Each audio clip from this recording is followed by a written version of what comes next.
While I was overseas disarming bombs in a war zone, I got tagged in a photo that detonated my world, my wife in my hoodie on my former squadmate's lap. I didn't shout. I didn't beg. I built a revenge plan so precise it dismantled their lives piece by piece, and I had some very powerful help. The desert was loud in its silence, the kind that buzzed in your ears until you started to hear your heartbeat. Marcus Holt knelt on one knee, gloved fingers brushing away sand from a tangle of wires half buried in the roadside dirt.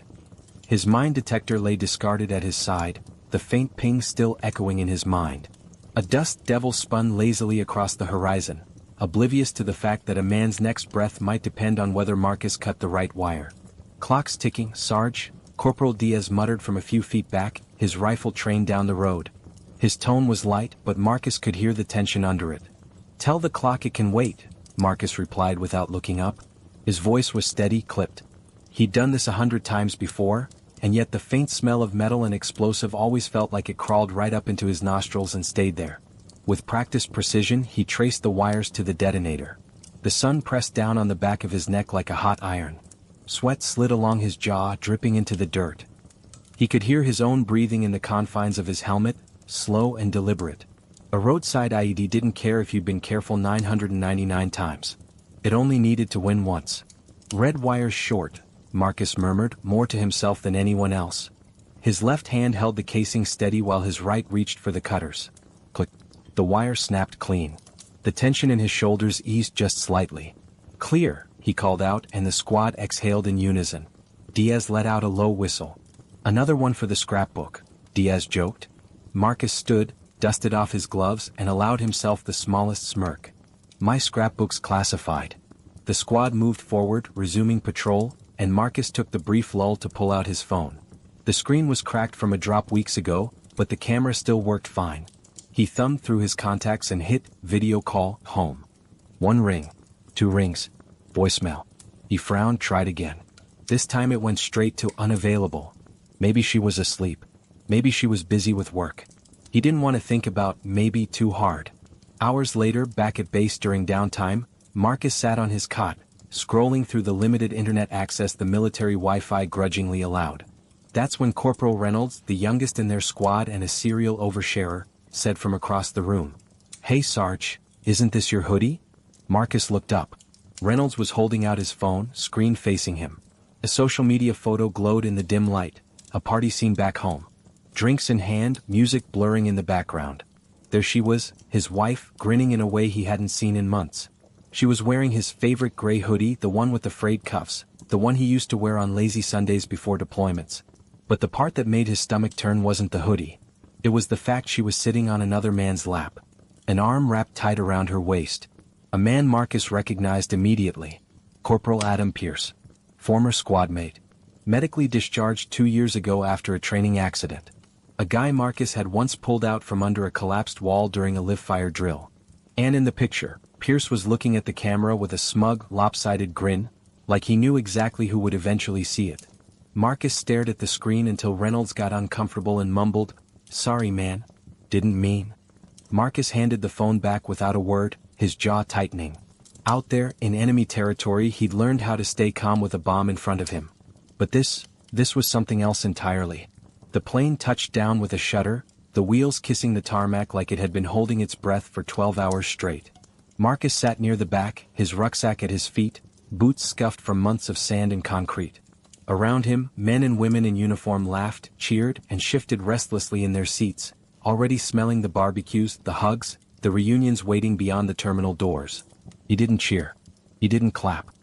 He sat still, staring at the seat in front of him, his thumb unconsciously rubbing over the dent in his wedding band. The arrival area was chaos. Balloons, flags, kids on tiptoes scanning the crowd for their parents. He saw Diaz enveloped in a bear hug from his mom, Reynolds spinning his girlfriend off her feet. But Marcus? No one was holding a sign with his name. No one was pushing through the crowd toward him. He rolled his shoulders, walked toward the exit, and tried calling her again. Straight to voicemail. The drive to their house felt longer than the flight home. He parked in the driveway, noticing right away that the blinds in the living room were drawn shut. Her car was there. So was another one, a beat-up black truck he knew all too well. Pierce's truck. Marcus's boots made no sound on the walkway. He unlocked the front door, stepped inside and froze. There she was. On the couch. Laughing. Head tilted back in that familiar way, except it wasn't him she was looking at. It was Pierce. The laugh died instantly when she saw Marcus in the doorway. Pierce didn't move at first, just looked Marcus up and down like he was sizing up a stranger in a bar. There was no fear in his eyes, just a kind of smug defiance that said, "Yeah, I'm here. And what are you gonna do about it?" "Marcus," she started, voice small. He didn't answer. Didn't shout. Didn't ask why. He just set his duffel bag down, took in the room, her half-empty wine glass on the coffee table, the hoodie she still wore from the photo, and turned around. By the time the door closed behind him, he'd made the decision. Whatever this was, it wasn't going to end in screaming matches or drunken confessions. No, this was going to end on his terms, in a way that would leave them both wishing they'd never underestimated him. The next few weeks were mechanical. Marcus reported to base for post-deployment processing, kept his conversations short, and avoided mutual friends who wanted to check in. His nights were spent in a small rental across town, bare walls and a mattress on the floor. A perfect staging ground for what came next.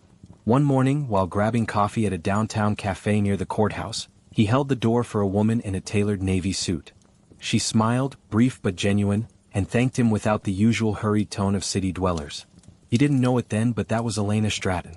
She didn't linger, didn't try to start a conversation. Just ordered her coffee, tipped generously, and left. But Marcus caught the way the barista straightened a little when speaking to her, like she was someone people noticed. It was nothing. Just a brief encounter. Still, for the first time since stepping into that living room, Marcus felt something other than the slow burn of betrayal. Marcus had learned early in the military that intelligence was power, and in civilian life it was no different. 2 days after walking out of his own home, he began the recon. It started small. A scroll through her social media, noting posts that didn't line up with what she'd told him in past calls. A dinner with an old unit buddy who'd been in touch with Pierce. And then a quiet conversation with a retired MP who owed Marcus a favor. It didn't take long to piece the timeline together. The first tagged photo of her and Pierce was 3 weeks into his last deployment. Private accounts didn't hide much from people who knew where to look. There were beach trips, late-night takeout runs, and an entire album labeled Crew Vibes. A laughable cover for what was clearly a two-person show. And then came the real gut punch. His sister had liked nearly every single photo. He called her that night. She didn't answer. When she finally texted back, her message was short. "Maybe you should have been home more." She was lonely. Don't blame her for finding comfort. His hands tightened around the phone until the plastic casing creaked. If this had been a battlefield, that line would have been the enemy opening fire.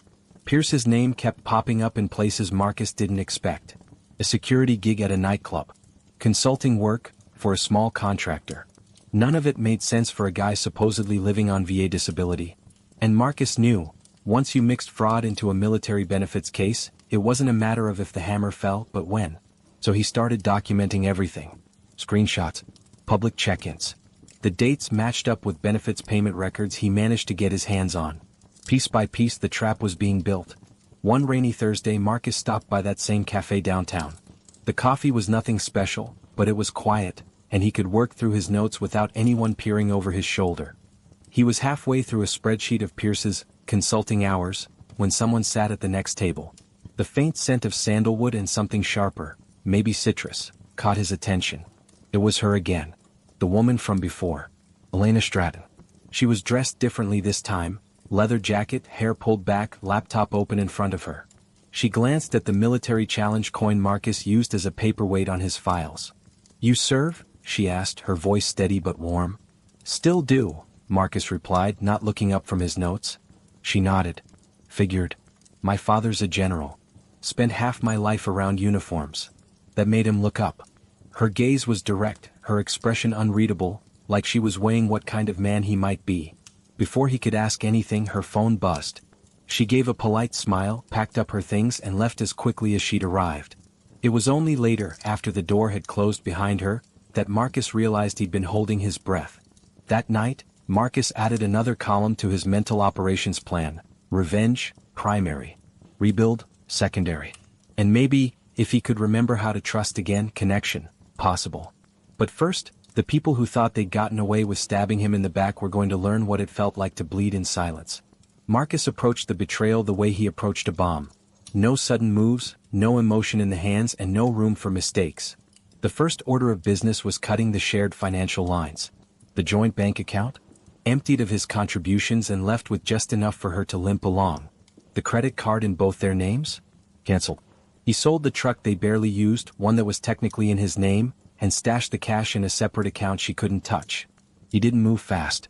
Fast looked suspicious. This would be a slow bleed, so subtle they wouldn't realize they were hemorrhaging until they'd already gone pale. The intel on Pierce was even juicier. He'd filed for full disability for a back injury, but Marcus had photo evidence of him hauling beer kegs into a club, climbing ladders on job sites, and even, in one particularly damning shot, wrestling another man in a backyard pool during a summer bash. Marcus had an old friend in the Inspector General's office. He didn't send the file yet. Not yet. You didn't use your ace card at the start of the game. Meanwhile, Elena kept appearing at the edges of his week. He saw her again at the base renovation project he'd been subcontracted for. She wasn't dressed like the usual PR faces. No heels, no pristine blouse. Jeans. Work boots.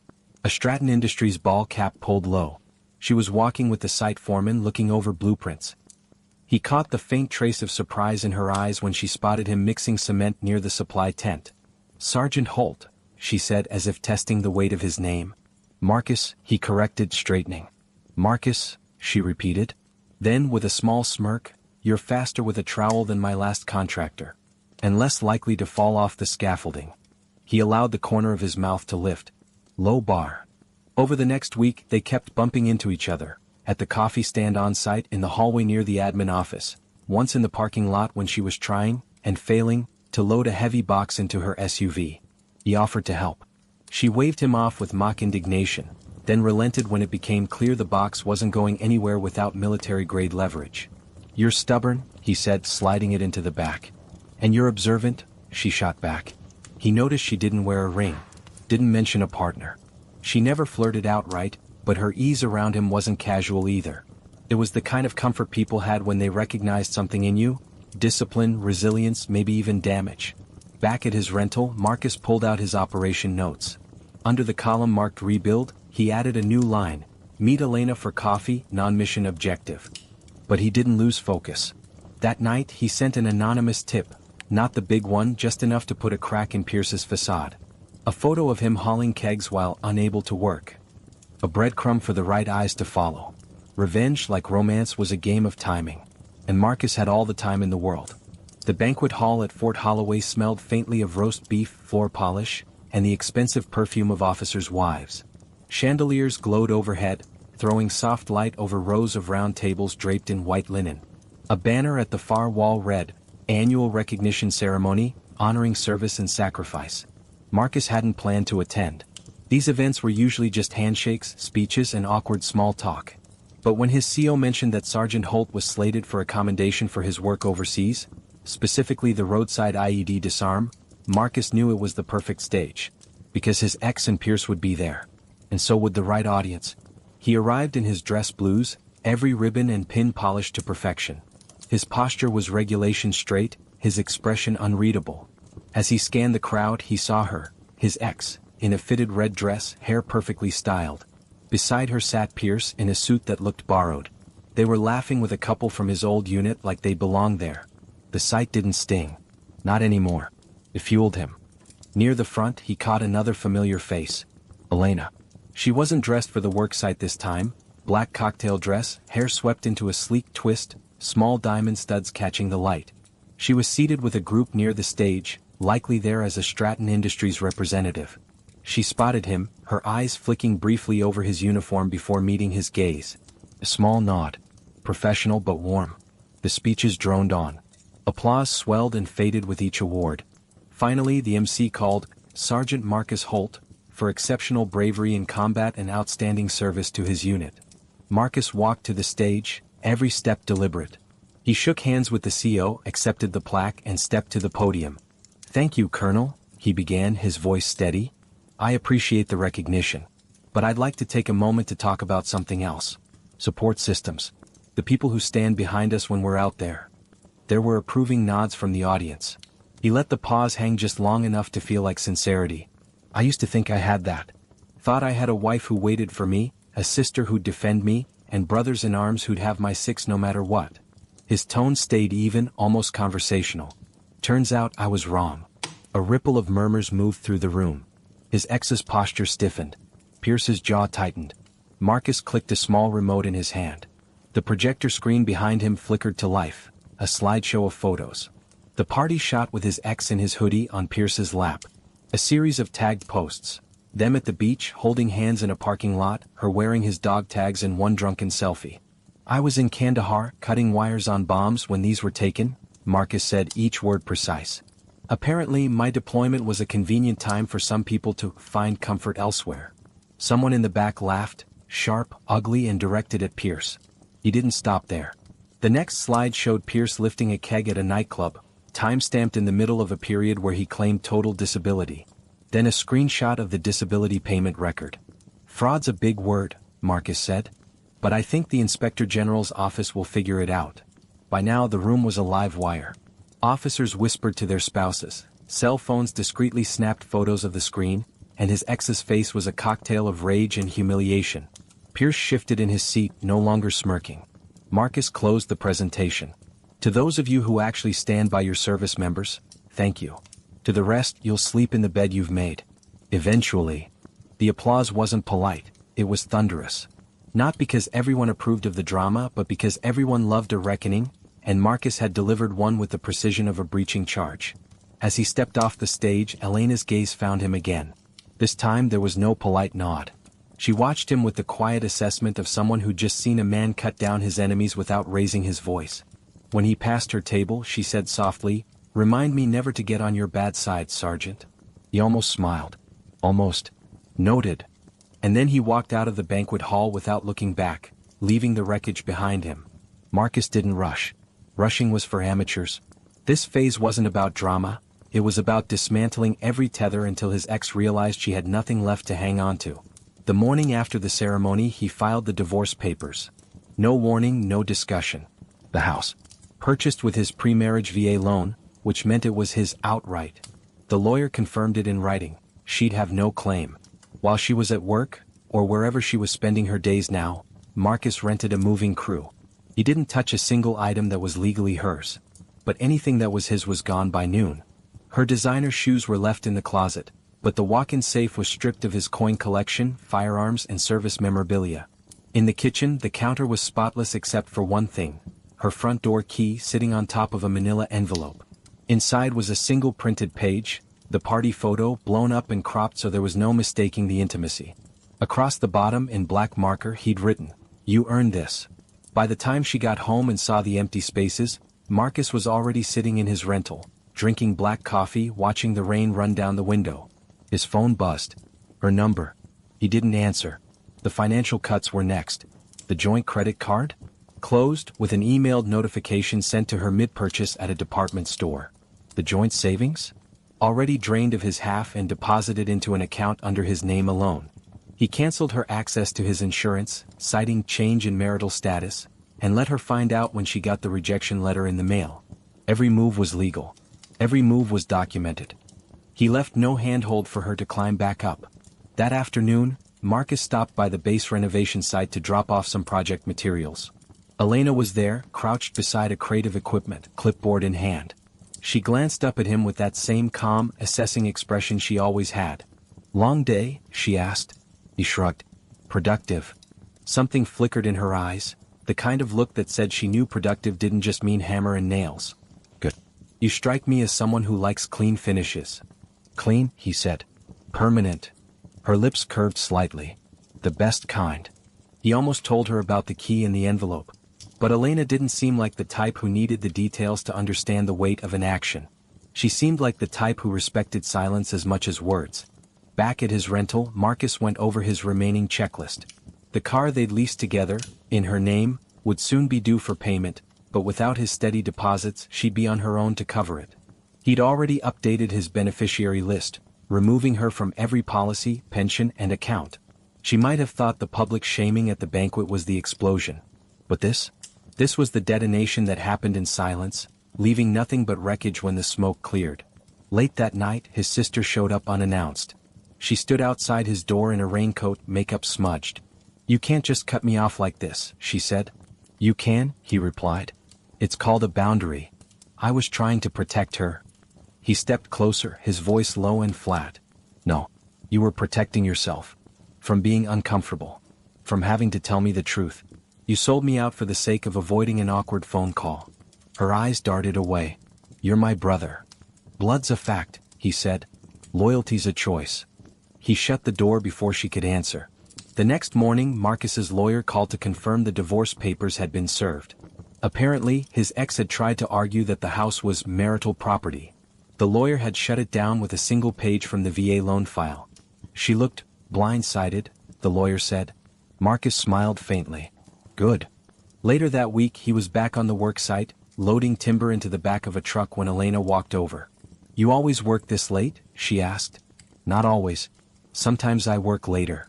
She tilted her head, studying him like she was still trying to solve a puzzle. "You know, most people would take a night like this to relax. You don't strike me as most people." "I'm not," he said simply. Something in her smile said she liked that answer.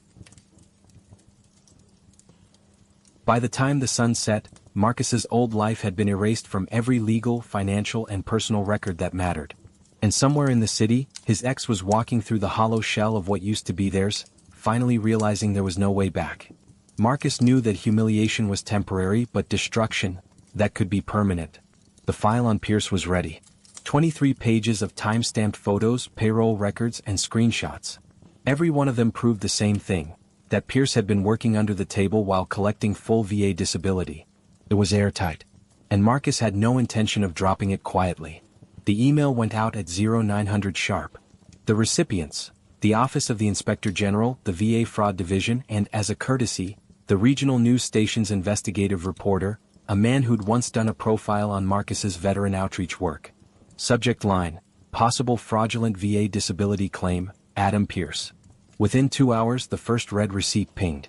By lunchtime, the reporter called. "Sergeant Holt," he said. "This is a hell of a file. You sure you want to be attached to this?" "Every word's true," Marcus replied. "And no, you don't need to protect my name. Print it." The effect was immediate. That evening, a news teaser ran. Local man accused of defrauding VA benefits while working unreported jobs. They used one of the keg-lifting photos, blurred his face just enough for plausible deniability, but anyone who knew Pierce could tell. By the next morning, the VA had frozen his payments pending investigation. His consulting gigs dried up instantly. No one wanted to be associated with an active fraud case. Marcus's ex posted a vague Facebook status about people trying to tear others down and fake news. The comments section became a battleground between those who believed her and those who'd already seen the news clip. Marcus didn't gloat. He didn't need to. But word travels fast in military circles. At the base renovation site that afternoon, one of the electricians handed Marcus his phone. "Is this the guy you went to war with?" Marcus glanced at the screen, the news story, and handed it back. "Used to." Elena was there, reviewing inventory near the supply tent. She caught the tail end of the conversation. "Pierce?" she asked, raising a brow. Marcus didn't answer right away. He finished loading a stack of boards into the truck bed before speaking. Someone who thought the rules didn't apply to him. Her gaze held his for a moment, weighing something unspoken. "And you made sure they did." He shrugged. "It's amazing what happens when people forget there's always someone watching." That earned him the faintest smirk. "Remind me never to lie to you." "You won't have to," he said. The way she looked at him then wasn't curiosity anymore. It was recognition. 2 days later, Pierce's truck was gone from the driveway of Marcus's old house. Word was he'd moved in with a cousin across town. The VA investigation had expanded into his taxes, and whispers of potential criminal charges were starting to spread. Marcus's ex, stripped of Pierce's income and his own financial support, was scrambling. Her hours at the boutique weren't enough to cover rent. She'd started selling some of her handbags online. Marcus didn't care about the handbags. He cared that she'd begun to understand something vital. The worst part of betrayal wasn't getting caught. It was being abandoned by the very people you betrayed for. That Friday, Elena invited Marcus to a Stratton Industries charity mixer. Nothing fancy, just a gathering to raise funds for a veterans' mental health program. He almost said no. Events like that weren't his scene. But the way she asked, casual like it was no big deal, made it easier to say yes. When he arrived, Elena was talking to a group of donors, her posture confident, her smile effortless. She introduced Marcus without fanfare. "This is Marcus Holt, Sergeant. Builder. Someone who actually gets things done." It wasn't flattery. It was a statement of fact. And when she excused herself to grab them drinks, he realized she'd just endorsed him in front of 3 people who likely controlled more money than the city council. Later, on the balcony overlooking the city lights, she leaned against the railing beside him. "You don't like small talk, do you?" "Never saw the point." "Good. Me neither." They didn't speak for a while after that. They didn't need to. Back in his truck that night, Marcus checked his messages. One was from a buddy in his old unit. "Pierce is done. Word is the VA's pushing for full restitution. My due time." Marcus leaned back in his seat, the hum of the engine steady beneath him. Pierce was finished. His ex was unraveling. And Elena Stratton was no longer just a face he saw across a coffee shop. She was someone he might actually let in. But not yet. Because the endgame was still coming. And he was going to make it hurt. The base renovation site was quieter than usual. The crew had cleared out early for the long weekend, leaving just Marcus and a half-finished storage shed under the soft hum of work lights. He liked it this way, fewer voices, more focus. He was driving the last nails into a support beam when a shadow fell across the plywood. "Working late again," Elena said, stepping into the light. She was in jeans and a black Stratton Industries polo, hair loose around her shoulders. She carried 2 paper cups. Marcus eyed the coffee warily. "You just assuming I take mine black?" Her lips curved. Educated guess. She wasn't wrong. He took the cup and sipped. "Good guess." Elena walked a slow circle around the shed, taking in his work. "You built this in 3 days?" "4," he corrected. "Rain set us back." She leaned against the sawhorse, watching him. "You work like you're trying to outrun something." He drove in another nail before answering. "Maybe I am." Her gaze didn't flinch. "You know, most people don't answer that honestly." Marcus almost smirked. "Most people don't ask it like they mean it." They worked side by side for the next hour, her handing him tools without being asked, him explaining just enough for her to follow without slowing the pace. Somewhere between measuring the trim and cutting boards, the conversation shifted. She told him about growing up on military bases, the constant moving, the sound of her father's boots in the hallway before dawn. "4-star general," she said casually, as if the rank meant nothing to her. Marcus paused mid-cut. "General Stratton?" She gave a wry smile. "You know him?" "Not personally," he said. "But in my world you hear about men like that." Her expression softened. "He's a good man. Tough. Demanding. Sometimes too much of both.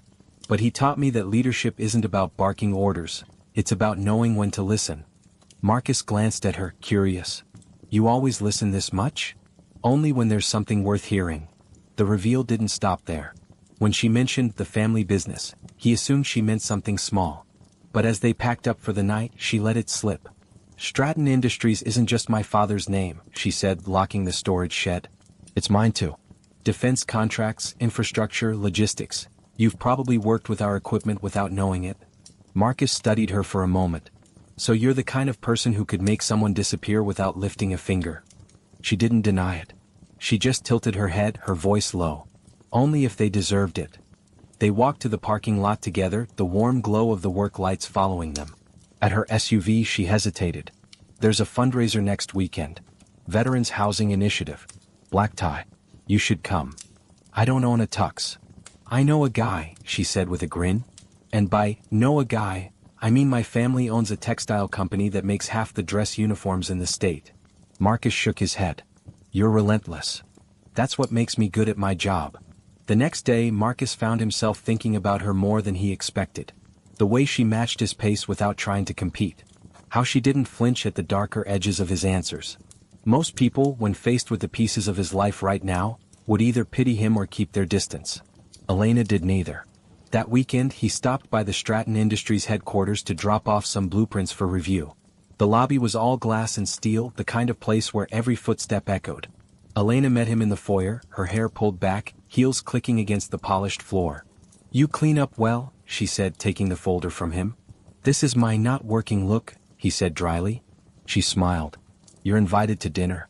My father's hosting a small gathering tonight. Just a few people." Marcus arched a brow. "You telling me this now because you know I won't have time to say no?" "Exactly." Dinner at the Stratton estate was nothing like the quiet nights Marcus was used to. The table was long enough to seat 20, though only 8 were present. General Stratton was exactly what Marcus expected. Commanding presence, sharp eyes, a handshake that measured more than it greeted. "You served with the Corps of Engineers?" the general asked over the first course. "Yes, sir. Combat engineer. Breach and clear bomb disposal." The general nodded, approving. "Men like you make the rest of us look good. I'll remember that." After dinner, Elena walked Marcus to his truck.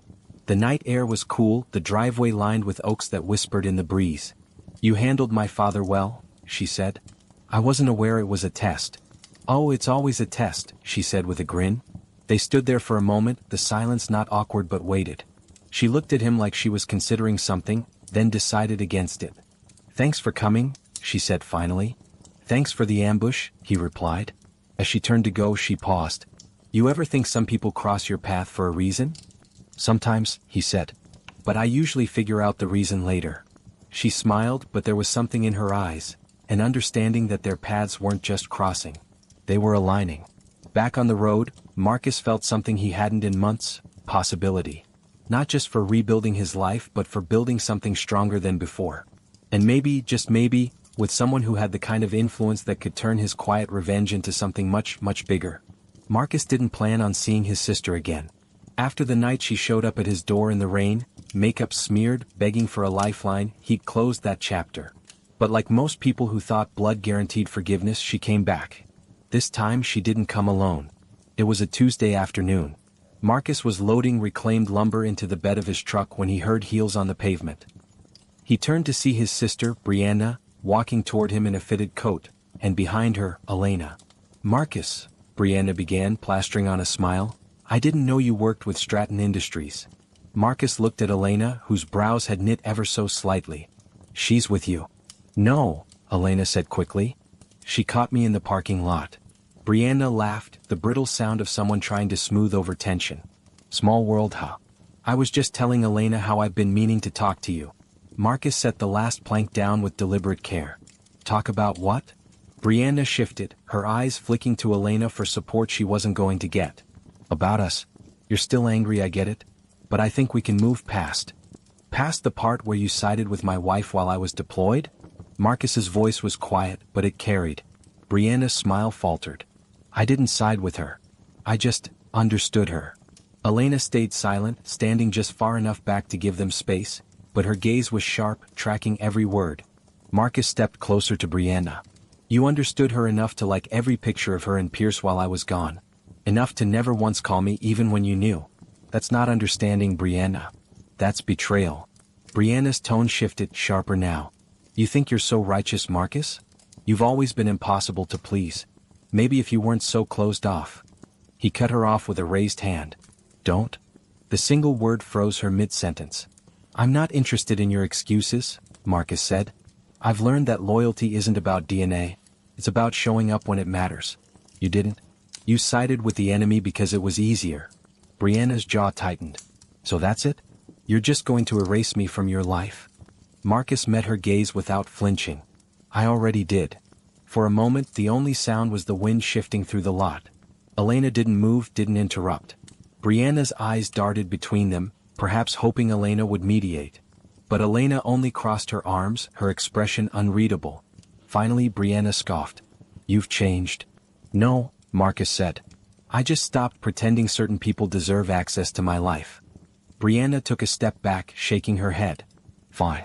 Enjoy your perfect little new world." She turned on her heel and walked away, heels clicking against the asphalt until the sound faded. When she was gone, Marcus turned back to his truck. Elena stepped closer. "You're not even going to call her later?" she asked, not in judgment but in genuine curiosity. "No," Marcus said simply. "You don't get to betray me and then get a call back." Elena studied him for a long moment. "You know, most people don't hold the line like that with family. They'll talk about loyalty, but when it's blood, they bend." "I bend for the people who've earned it," Marcus replied. "Not for the ones who use family as a shield to get away with things they'd never excuse in a stranger." They stood there for a moment, the late afternoon light painting the edges of the worksite gold. Elena glanced toward where Brianna had disappeared. "She's going to tell people you've turned cold." Marcus picked up another length of lumber. "Good. The truth is easier to remember when it's short. Elena smiled faintly. Your kind of truth makes enemies. Only the right ones, he said. They spent the next half hour finishing the load. It was quiet work, the kind Marcus liked. But Elena's presence felt different now, more anchored, less guarded. She'd seen him cut off someone who'd shared his childhood without hesitation. And instead of recoiling, she seemed to respect it. As they locked up, she surprised him by saying, "My father would like you. He doesn't trust people who can't draw lines. Your father already seems like he's looking for reasons to measure me." "He is," she said. "And I think you're passing." That night, Marcus drove past the old house out of habit. The lights were on, but the driveway was empty. Brianna's visit had likely been a last-ditch attempt to wedge herself back in before the final blow fell on his ex. Because the final blow was coming, and this time Elena's world and Marcus's world were about to collide. By the time Marcus put the endgame in motion, Pierce was already staggering under the weight of the VA fraud investigation. The benefits freeze had stripped him of steady income, and the pending criminal charges meant even the under-the-table gigs had dried up. But Marcus wasn't finished. One evening, while reviewing a list of contractors bidding for a city infrastructure project, Elena stopped by his workbench. "Recognize any of these names?" she asked, sliding the folder toward him. Marcus scanned the list, pausing halfway down. "Pierce and Weller Contracting. That's him? That's him." Elena's smile didn't reach her eyes. "Good to know. Stratton Industries happens to be a silent partner on this bid. My father doesn't like hiring liabilities." Marcus leaned back. "You can get them cut?" "Not just cut," she said. "Blacklisted. Quietly. Permanently." The call went out the next morning.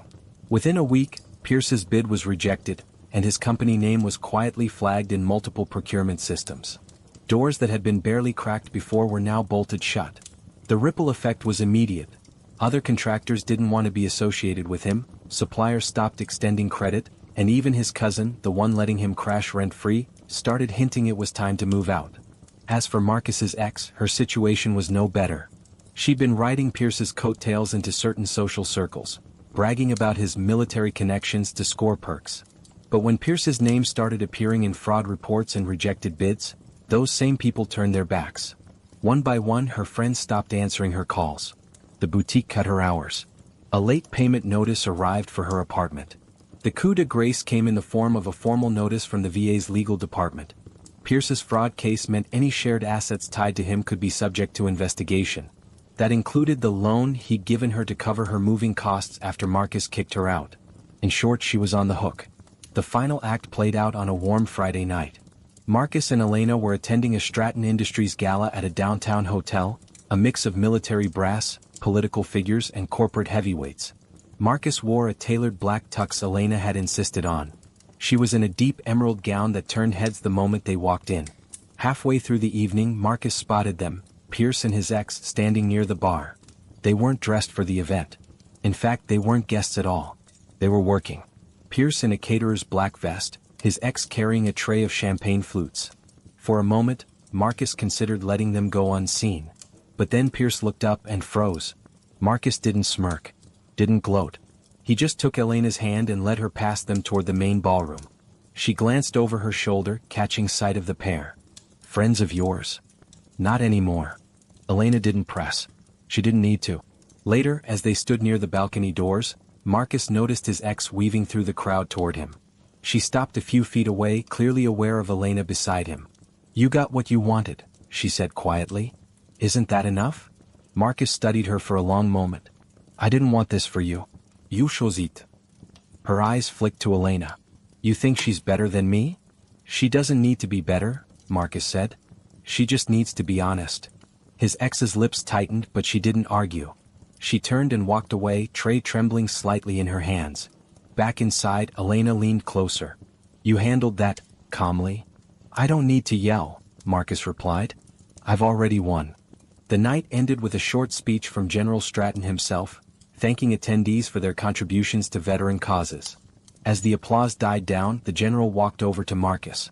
"My daughter says you're a man who finishes what he starts," the general said. "I try," Marcus answered. The general extended his hand.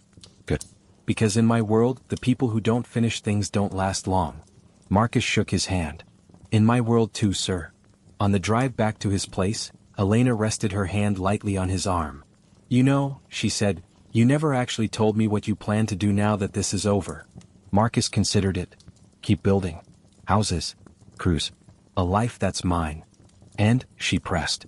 And maybe, he said, glancing at her, figure out what it's like to build something with someone who doesn't leave when things get rough. Elena's smile was slow, deliberate. Good. Because I'm not the leaving type. A week later, the VA announced formal charges against Pierce. Restitution would take years.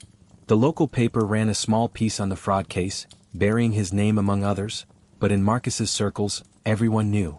As for his ex, she quietly moved out of state. No fanfare, no goodbye. Just gone. Marcus didn't think about her much after that. The space she'd occupied in his head was now filled with blueprints, contracts, and the occasional text from Elena asking if he wanted to grab coffee or knock down a wall. One Saturday morning, they stood side by side at a veteran housing site, paint rollers in hand. She had a streak of blue paint across her cheek, and he had the same on his forearm from where she'd accidentally bumped into him. You're smiling, she said, eyeing him. Am I? Yeah. And it's not the I just ruined someone's life smile. It's the real one. Marcus chuckled. Guess I've got more than one reason to smile now. The war at home was over. Marcus had leveled the ground, salted the earth where betrayal had grown, and built something new in its place. Not just revenge. Not just survival. But the start of something worth keeping. Some battles end with explosions. Others end in silence. Marcus Holt had fought both kinds. Overseas, the silence came after the blast. The ringing in his ears, the sudden absence of chaos, the sharp taste of dust in his mouth. At home, the silence came after every move had been played, every bridge burned, every exit sealed. He didn't announce his victory over Pierce and his ex. He didn't need to. The proof was in the vacancies they left behind. The closed contracts, the frozen accounts, the whispers in rooms they'd never walk into again. They tried to build something on his absence. He'd shown them what happened when the foundation was rotten. But Marcus wasn't living in the rubble. Not anymore. The veteran housing site smelled of sawdust and fresh paint. The hum of power tools in the background was steady, grounding. Elena was on a ladder, stretching to reach a corner of the ceiling. He steadied the ladder with one hand, more out of habit than necessity. You don't have to do that, she said, glancing down at him. I know, he said. Doesn't mean I won't. She smiled, not the polite kind but the one that reached her eyes. The kind that had started to appear more often around him. In another life, Marcus might have walked past her without a word, kept his head down and built alone. But she wasn't just a partner on paper or in a project. She understood the weight of loyalty and the cost of losing it. She didn't try to fix the parts of him that had been broken in war or betrayal. She simply stood beside him, matching his pace, adding her strength to his. And maybe that was why he could look at the horizon now and see more than his next objective. That night, he stood on his porch, the hum of crickets in the dark, the stars cold and clear above. Revenge had been his mission for so long that he almost didn't recognize the space it left behind.